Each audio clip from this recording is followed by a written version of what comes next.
What is going on, my dudes and dudettes? It's Sean here with SNS Serpentarium.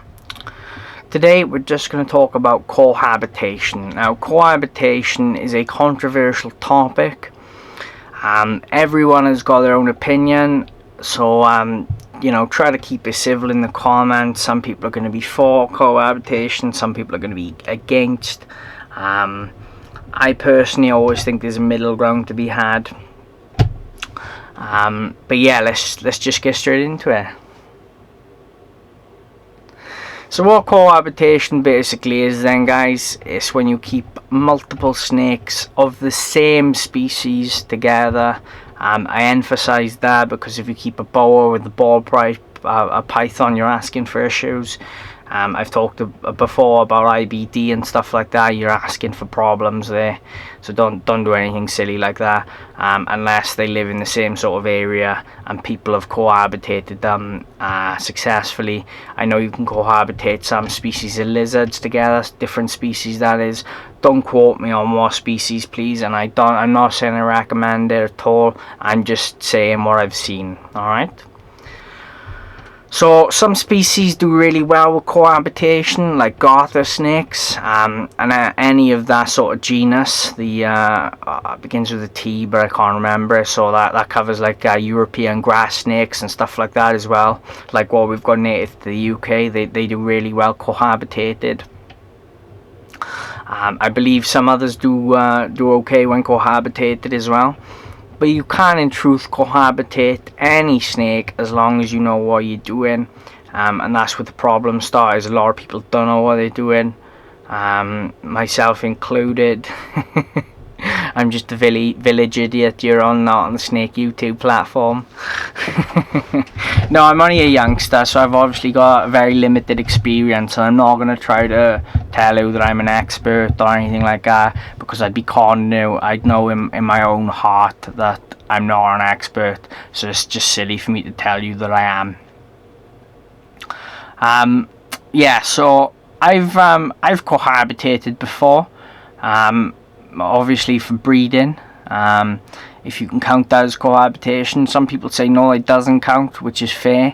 But if you've got a snake, like I'm saying, so you've got a ball python and you're breeding it, and it's spending 5 days in the female's tub and 2 days in its own tub, then you really can't sort of say that it's not cohabitation, because it's spending more time in the female's tub than what it is in his own tub, and the female is spending more time with him in his tub even than what she is without him.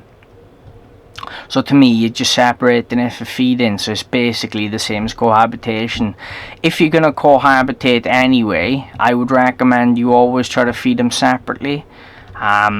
Whether you separate them, and do sort of like outside the viv feeding or whatever, I don't really recommend doing that, but I don't suppose you've got too much of a choice if you are cohabitating, just because you can get obviously snakes trying to eat each other or going for the same food item or whatever the case may be. I did cohabitate my rosy boas because I wanted them to breed last season. I think it was a year too early, and obviously I hadn't brewmated them because I didn't get them until January. The dude said that he'd already been pairing them, so I thought I might as well carry it on, seeing as I'm getting them. I wouldn't normally do that if I just picked up a pair of snakes, but seeing as he'd already been pairing them, I thought I'd just as well keep pairing them. So obviously that wasn't successful. I don't think the dude that I had him off had brewmated them, and that's probably why. They're big enough this year to go, so hopefully I'll have better luck.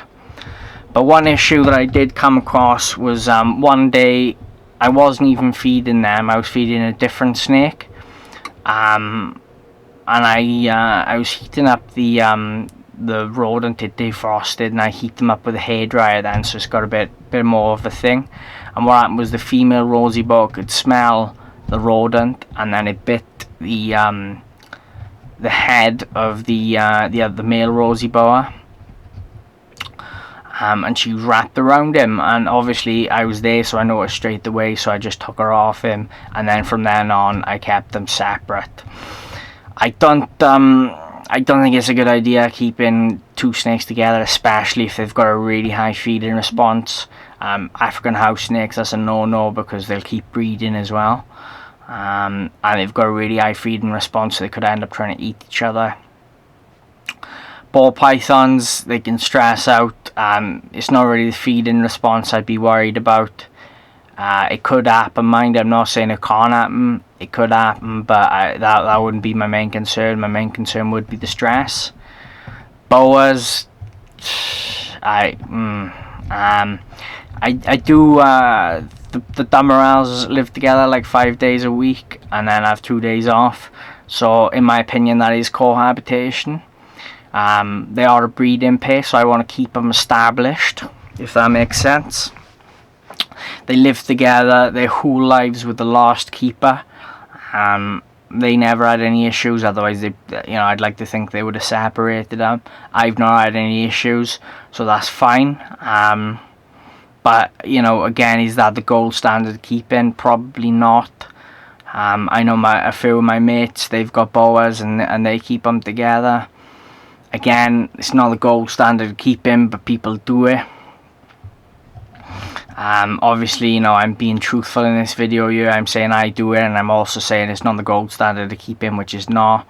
But I've not had any issues. I do have my eye on the ball with things. I'd like to think if something went wrong, I'd notice straight away. And I don't keep them together all the time. It is just so they stay established with each other for breeding purposes. But there's no massive need to do that. They do lock throughout the year, Damarels, boas do. And then what will happen then is that'll increase the amount of stored sperm in the female. So then when it comes to breeding, then even if the male is less successful with locking, she's already got some stored sperm to actually produce babies. So that's worth bearing in mind. Another problem with cohabitation is it can cause a lot of stress on your snake. It's unnecessary. Obviously in the wild they do encounter other snakes, but they're in the wild, they've got the opportunity to just off. So it's really not the same as in a 4x2 viv or a tank or a tub or wherever you keep it in. It's really not the same. It's a different ballpark entirely, and it's just something you've got to bear in mind. I'm not going to sit here and lecture you and tell you stuff that you probably already know. Regardless of me telling you this information, if you're going to cohabitate, you're probably going to do it anyway. You've probably already made up your mind. You're probably just looking for someone to tell you that it's okay. But I'm not going to be that person. I will tell you the truth. I don't think it's a good idea. I've seen a lot of horror stories and stuff like that, and eventually something like that will happen. Especially if you don't know what you're doing and you're not doing it right.